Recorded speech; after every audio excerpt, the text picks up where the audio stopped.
आप देख रहे हैं समाचार भारती, राष्ट्रहित सर्वोपरि।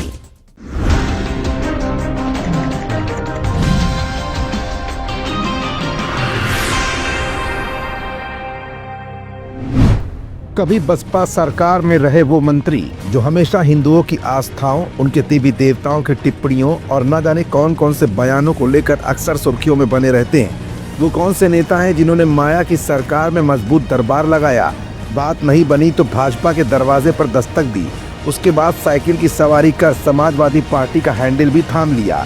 हिंदू देवी देवताओं पर टिप्पणी को लेकर सपा के डिम्पल यादव, अखिलेश यादव ने इन नेताजी से तो किनारा तक कर लिया। बाद में अपनी पार्टी बनाई, लेकिन पार्टी में भी कोई खास दम नजर नहीं आया।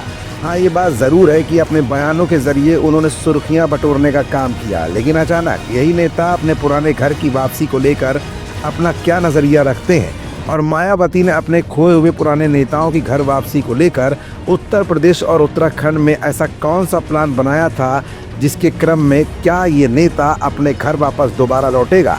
क्या बहुजन समाज पार्टी में पुराने नेताओं की वापसी के क्रम में सबसे पहले इस नेता ने अपने पुराने घर में कदम रख दिया है? ये कुछ ऐसे सवाल हैं जिनका जवाब आज की अपनी इस रिपोर्ट में हम आपको दिखाएंगे भी और बताएंगे भी।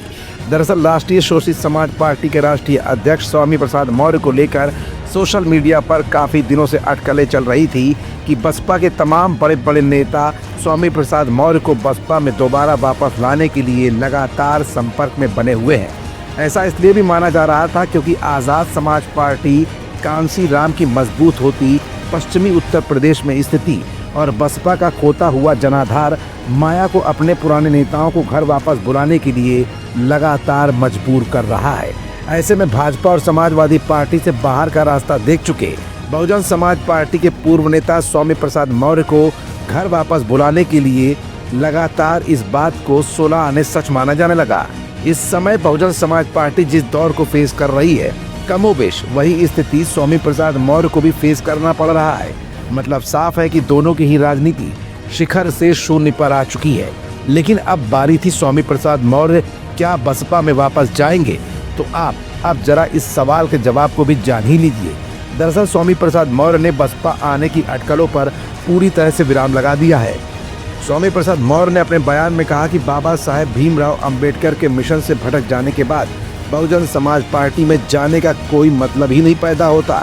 कोई सवाल नहीं है कि मैं बहुजन में वापस जाऊं। फिलहाल स्वामी प्रसाद मौर्य के इस बयान के आने के बाद ये बात तो तय हो गई है कि अपनी अपनी राजनीति को चमकाने के लिए बहुजन समाज पार्टी की मायावती और स्वामी प्रसाद मौर्य को अलग अलग रास्ता ही अपनाना पड़ेगा। यानी बसपा को अपने पुराने नेताओं की वापसी लाने के क्रम में पहला कदम पीछे लेना पड़ेगा।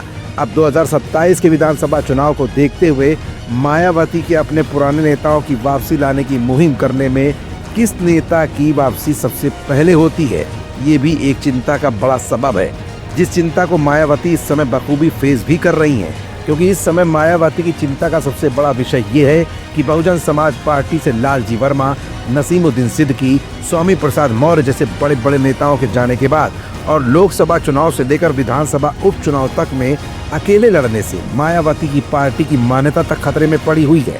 ऐसे में अगर जल्द ही मायावती की पार्टी में बड़े नेताओं की एंट्री नहीं हुई तो वो दिन दूर नहीं कि विधानसभा चुनाव 2027 में आते आते बसपा पार्टी का वजूद ही उत्तर प्रदेश की राजनीति के नक्शे से गायब हो सकता है।